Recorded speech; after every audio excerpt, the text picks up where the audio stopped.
Para sa ating Politihu.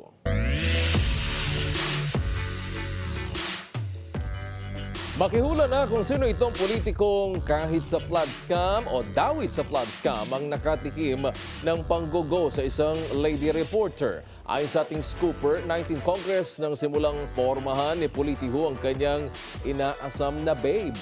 Maabot pa sa bike dates at first name basis ang dalawa sa loob ng batasan. Kaya naman si subject feeling may pag-asa. Pero biglang nagbago ang ihip ng hangin pagsapit ng 20th Congress.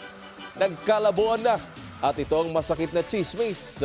Mukhang nagamit lang daw si Kong para sa insider scoop sa loob ng kapulungan. At nung wala nang mapala, ayun, nanlamig na si ate.